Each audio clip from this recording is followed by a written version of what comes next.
Pada pertemuan pertama ini kita masih membahas mengenai tinjauan umum etika ya. Nah, sebelumnya kita kenalan dulu nih karena ada yang belum kenalan. Ada yang udah pernah kenal, ada yang belum kenal. Kalau di sana kodenya RHN berarti Raudah Nasution ya. Bukan yang lain-lain. Di BSI saya masuk di prodi Sistem Informasi ya. Fakultas Teknik dan Informatika itu di UBSI. Kalau di Universitas Nusa Mandiri sama ya, prodinya prodi SI juga, Sistem Informasi. Nah, ini adalah email. Apabila nanti kita mengerjakan tugas makalah, makalahnya nanti dikumpulkan ke email saya ya, dikumpulkan ke email saya, kirim ke sini rauda.rhn@bsi.ac.id. Kemudian ini nomor WhatsApp, semuanya udah punya karena semuanya udah masuk ke dalam grup. Yang belum masuk grup, tolong di-invite ya sama ketua kelasnya. Saya pisahkan aja kelasnya, nggak apa-apa ya, nggak usah digabung karena ini kelas gabungan, tapi nggak usah digabung lah, nggak apa-apa, dipisah aja.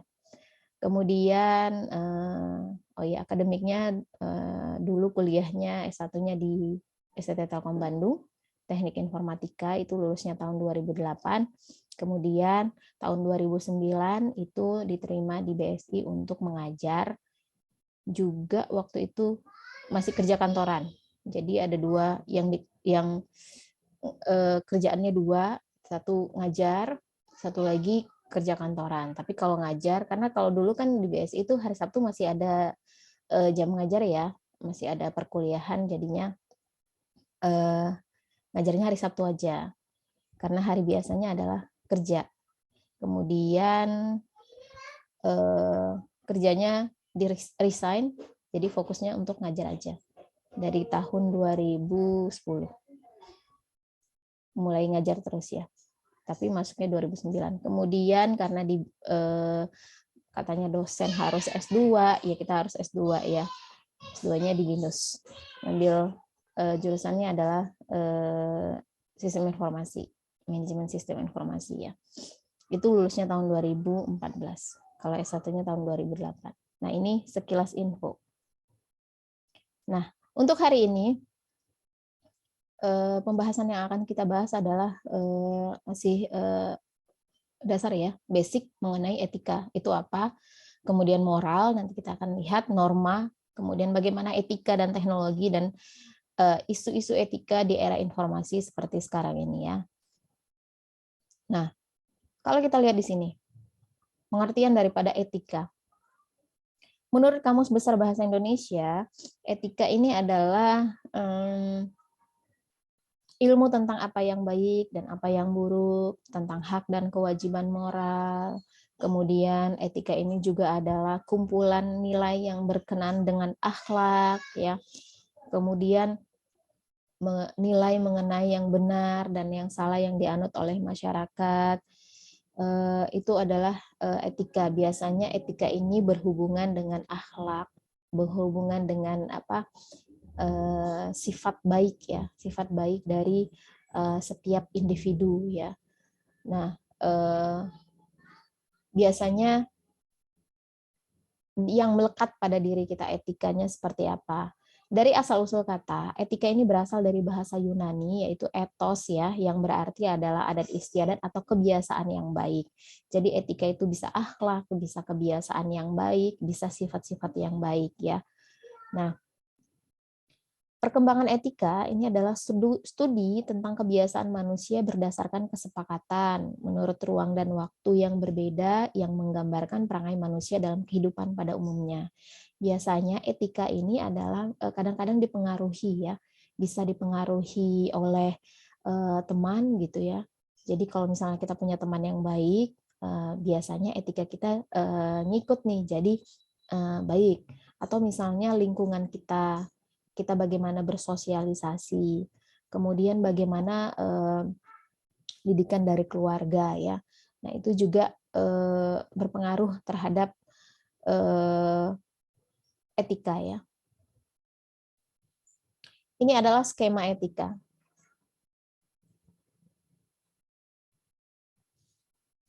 Skema etika secara umum jika kita lihat di sini adalah etika itu terbagi menjadi dua, etika umum dan etika khusus ya.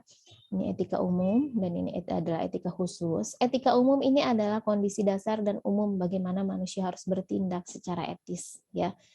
Kemudian kalau etika khusus ini adalah prinsip-prinsip moral dasar dalam bidang kehidupan khusus, misalnya kehidupan kita secara individual, kemudian dari sisi sosial bagaimana, etika kita terhadap lingkungan seperti apa. Jadi kalau etika khusus ini kita dibagi lagi menjadi etika individual, etika sosial, etika lingkungan. Nah, di dalam etika sosial ini menyangkut hubungan manusia dengan manusia, baik secara langsung maupun dari sisi misalnya ke keluarga, ke masyarakat, ke negara. Nah, ini ya, hubungan antara manusia dengan manusianya.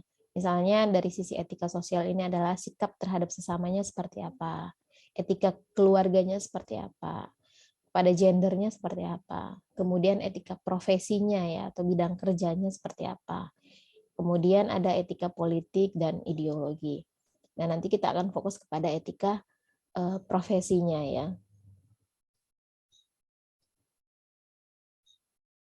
Nah, ini adalah 3 tingkatan perbuatan manusia ya, dinilai dari ada 3 tingkatan. Yang pertama adalah tingkat pertama adalah masih belum lahir menjadi perbuatan, jadi masih berupa rencana dalam hati atau niat gitu. Jadi kadang-kadang yang tingkat pertama itu adalah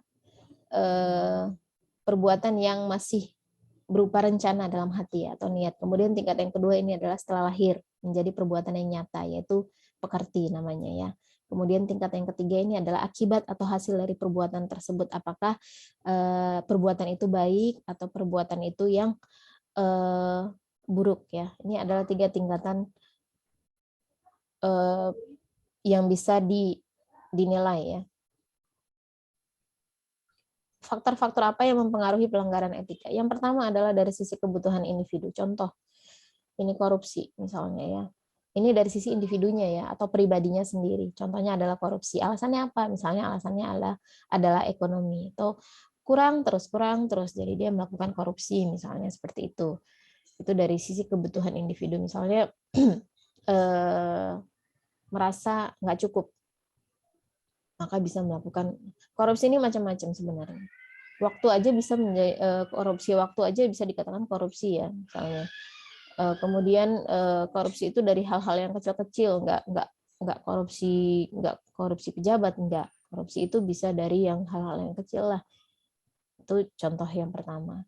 Yang kedua adalah faktor yang mempengaruhi pelanggaran etika ini adalah tidak ada pedoman, area abu-abu, sehingga nggak ada panduannya. Jadi kayak misalnya tidak ada panduannya atau tidak ada yang ngasih tahu gitu, atau nggak ada yang ngingetin, jadi dia nggak tahu gitu ya, atau areanya abu-abu. Kemudian faktor yang mempengaruhi pelanggaran etika yang selanjutnya adalah perilaku dan kebiasaan individu.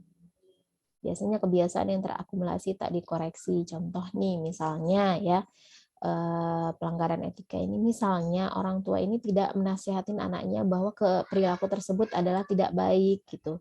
Tidak baik perilaku seperti ini, tapi itu dibiarkan saja atau diabaikan saja oleh orang tuanya contohnya. Makanya anak itu merasa bahwa oh ini nggak salah kok sebenarnya. Tidak ada yang salah dengan ini. Jadi lama-kelamaan menjadi kebiasaan ya. Jadi nggak bisa dikoreksi. Contoh, misalnya orang tuanya nggak masalah kalau anaknya manggil orang tuanya lo, gue gitu. Contohnya ya, misalnya seperti itu. Itu tidak dikoreksi oleh kedua orang tuanya, ya udah lama-lama dia merasa biasa aja untuk mengatakan itu misalnya. Nah, itu adalah perilaku dan kebiasaan yang tidak dikoreksi. Kemudian faktor yang mempengaruhi pelanggaran etika ini adalah lingkungan yang tidak etis, misalnya pengaruh dari komunitas. Makanya teman-teman di sini saya sarankan berteman dengan orang-orang yang bahasa jakselnya positive vibes gitu ya. Misalnya yang carilah teman-teman yang nggak toksik, contohnya kayak gitu. Carilah teman-teman yang bisa membuat kita semakin maju, bisa membuat kita semakin baik gitu, bukan membawa kita ke arah yang jelek atau misalnya membuat kita ya kita jadi nggak semangat mau belajar, nggak semangat mau bekerja misalnya. Nah itu pengaruh daripada lingkungan. Kemudian perilaku orang yang ditiru. Nah ini kebablasan nih, meniru orang ya.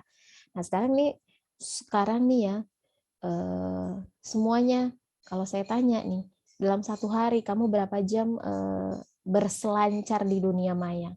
Dalam satu hari 24 jam itu selalu pegang handphone, ya kan? Berapa lama lah? Ada yang bisa jawab nggak? Berapa lama megang handphone? Megang handphone tuh bukan ini ya, koneksi ke internet lah artinya. Buka sosial media, kemudian berinteraksi di sana. Kadang-kadang kita kebiasaan, mungkin ini efek daripada sosial media, kita melihat perilaku-perilaku yang sebenarnya kita tidak pengen lihat, tapi selalu melihat itu gitu ya, jadinya kebablasan gitu pengen melihatnya. Kadang-kadang kan kita lihat ada yang namanya apa sih, influencer yang lagi happening sekarang adalah pamer harta, crazy rich gitu ya. Terus penasaran nih, pengen lihat, kayaknya seru ya kalau punya duitnya banyak, kayaknya seru ya kalau misalnya kayak gini gitu kan.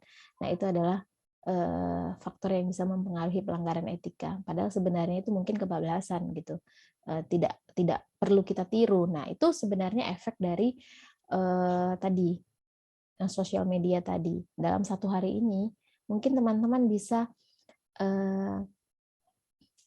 sebutannya apa ya, puasa sosial media. Karena kadang-kadang nih mungkin ada yang merasakan juga, kok kayaknya lama-lama nggak ini ya, nggak, kayaknya bawaannya tuh males gitu ya. Oh kayaknya waktuku habis untuk ini aja gitu. Mungkin teman-teman bisa coba untuk yang namanya puasa sosial media. Cobalah bikin dalam satu hari saya nggak mau lihat dulu deh, di log out dulu gitu, atau dalam satu hari saya niatkan nggak mau lihat sosial media, lihat yang lain kayak apa kayak gitu, nonton kayak misalnya. Nah itu nanti teman-teman rasakan rasanya kayak gimana gitu, itu pasti akan berbeda. Nah ini ya, perilaku yang ditiru ini adalah faktor yang mempengaruhi pelanggaran etika. Sanksi pelanggaran etika. Nah, sanksi pelanggaran etika ini ada sanksi yang harus diberikan ketika pelanggaran etika. Yang pertama adalah sanksi sosial, yang kedua adalah sanksi hukum. Biasanya kalau sanksi sosial ini adalah skala relatif kecil, artinya ya bisa dimaafkan ya, bisa dipahami, kesalahan tersebut dapat dimaafkan. Tapi ada yang namanya sanksi hukum. Ini adalah skala besar dan bisa merugikan pihak lain. Dan ini adalah hukum pidana menempati prioritas utama, diikuti juga oleh hukum perdata. Jadi kalau yang kita lihat yang sekarang ini yang sedang happening, yang tadi saya katakan bahwa sekarang banyak anak-anak muda yang sedang jadi orang kaya dadakan gitu ya, dengan secara instan. Nah ini nih harus hati-hati nih anak-anak generasi sekarang, sebutannya generasi apa ya? Saya nggak tahu deh. Kalau saya kan generasi milenial, Gen Z ya kali ya, atau generasi yang lebih mudanya lagi gitu ya. Ketika kita melihat banyak yang sedang apa namanya nih, jadi kaya dadakan secara instan, prosesnya nggak kelihatan gitu kan. Tapi ternyata itu adalah perbuatan yang merugikan pihak lain, maka perlu adanya sanksi hukum. Jadi perlu adanya yang namanya hukum ya, baik hukum pidana maupun hukum perdatanya.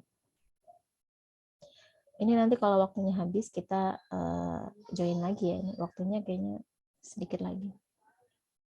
Ada yang mau ditanyakan Kak sampai yang etika?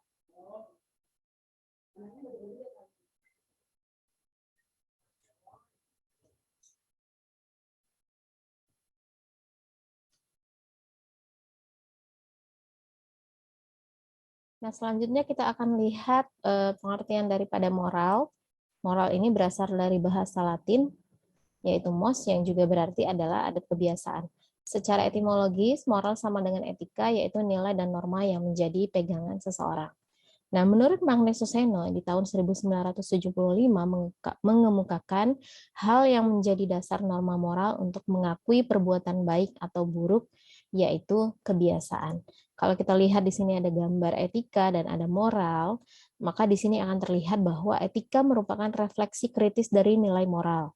Sedangkan dalam kondisi berbeda, ia bisa sama dengan moral, yaitu nilai-nilai yang menjadi pegangan seseorang atau suatu kelompok dalam mengatur tingkah laku di dalam komunitas kehidupannya. Jadi, etika dan moral ini merupakan nilai-nilai yang harus kita pegang sebagai individu, sehingga nanti bisa menciptakan suasana yang baik ya. Nah, ini adalah pengelompokan moral menurut Lawrence Kohlberg. Ya, ada 3 tingkatan pengelompokan moral. Yang pertama adalah prakonvensional. Ini biasanya umumnya adalah pada anak-anak ya, di mana nanti di dalam tingkat yang pertama ini adalah menilai moralitas dari suatu tindakan berdasarkan konsekuensinya langsung. Contohnya ya, apabila salah ya diberi hukuman. Nah, itu adalah tingkatan yang pertama. Pengelompokan moral yang kedua, masuk ke dalam tingkat yang kedua, ini adalah konvensional. Konvensional ini umumnya adalah ada pada remaja ya, atau orang yang menuju dewasa. Nah, umurnya juga sekitar 10 sampai 13 tahun.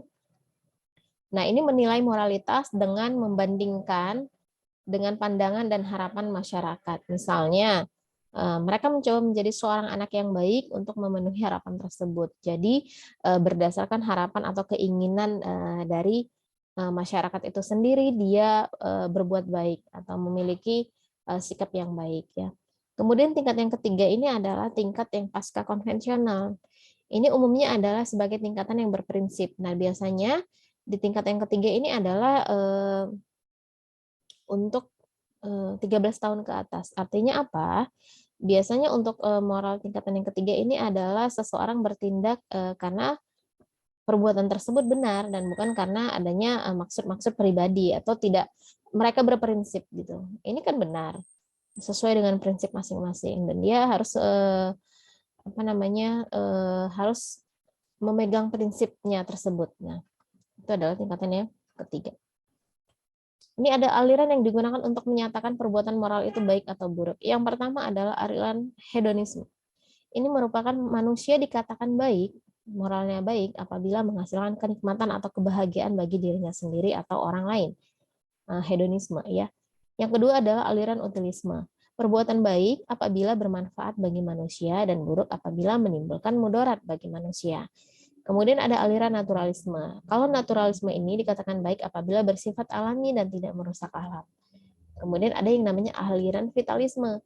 Perbuatan yang baik adalah perbuatan yang menambah daya hidup, dan perbuatan yang buruk ini adalah perbuatan yang bahkan merusak daya hidup. Artinya kalau dia bisa membuat dari sisi vitalisme individu tersebut baik, maka dikatakan bahwa moral tersebut adalah perbuatan yang baik. Begitu juga dengan sebaliknya, apabila membuat atau merusak hidup atau daya hidup atau dari sisi kesehatan misalnya menjadi buruk, maka bisa dikatakan bahwa perbuatan tersebut adalah yang tidak baik atau yang buruk. Kemudian kita lihat di sini ada pengertian daripada norma. Norma ini adalah aturan atau ketentuan yang mengikat warga kelompok dalam masyarakat, di mana sebagai panduan, tatanan, dan pengendali tingkah laku yang sesuai. Jadi norma ini merupakan sebuah aturan atau ketentuan yang harus dilakukan ya.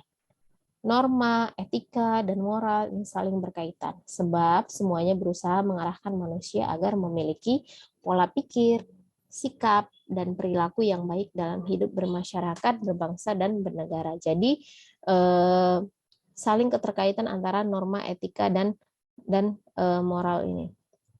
Nah, ini ada macam-macam norma. Yang pertama adalah norma umum dan ada yang kedua adalah norma khusus. Norma umum ini biasanya adalah bersifat universal. Artinya semua pihak harus memiliki ini. Apa saja di dalam norma umum ini? Yang pertama adalah norma sopan santun, yaitu norma yang mengatur mengatur pola perilaku dan sikap lahiriah manusia. Kemudian ada norma hukum. Ini juga bersifat universal atau umum. Norma yang dituntut keberlakuannya secara tegas oleh masyarakat karena dianggap perlu dan niscaya demi keselamatan dan kesejahteraan manusia ya.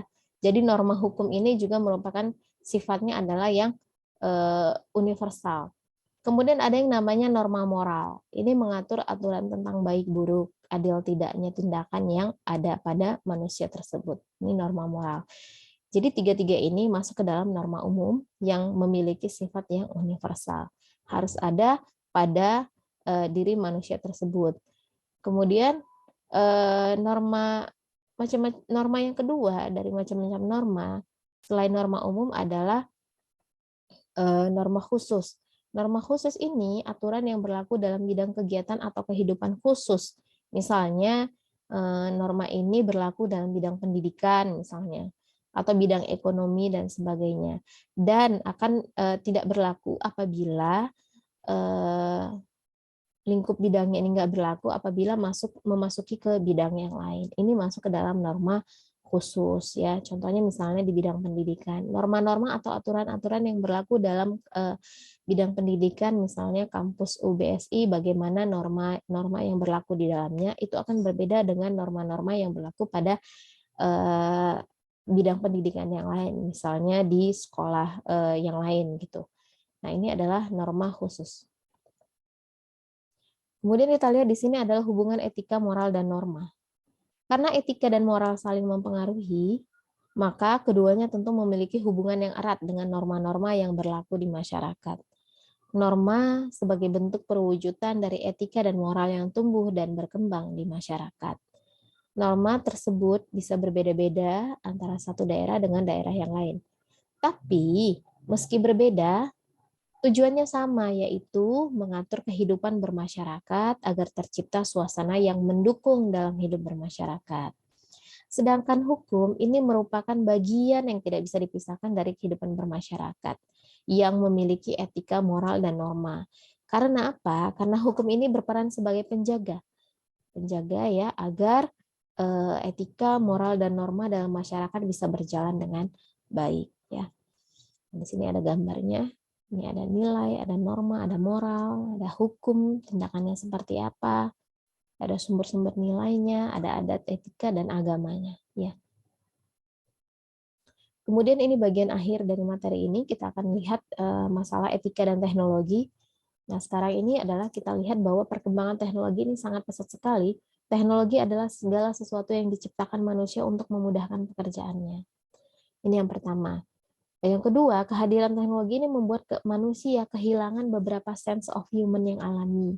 Misalnya kewaspadaannya melambat, atau tidak peka, atau kurang empati, atau misalnya tidak sadar gitu ya. Tadi refleksnya kurang gitu, efek dari kehadiran teknologi ini. Yang ketiga adalah cara orang berkomunikasi. Efek dari perkembangan teknologi membawa perubahan yang sangat signifikan, baik dari sapaan, tutur kata, ya sopan santun. Nah, ini sangat berpengaruh, sangat berpengaruh. Misalnya ketika mahasiswa berkomunikasi dengan dosennya melalui media chatting, contohnya terjadi perbedaan ya, artinya sekarang ini dengan yang zaman dulu itu berbeda. Kalau dulu kita benar-benar memikirkan bahasa apa yang harus kita berikan kepada dosen tersebut supaya baik, sopan gitu ya. Kalau sekarang enggak seperti itu. Kebanyakan enggak.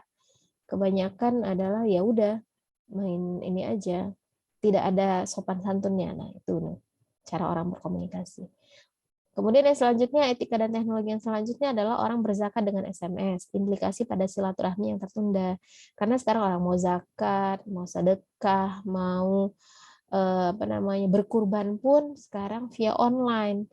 Jadi implikasinya adalah pada silaturahmi. Jadinya yang tadinya datang langsung bersilaturahmi itu mulai berkurang.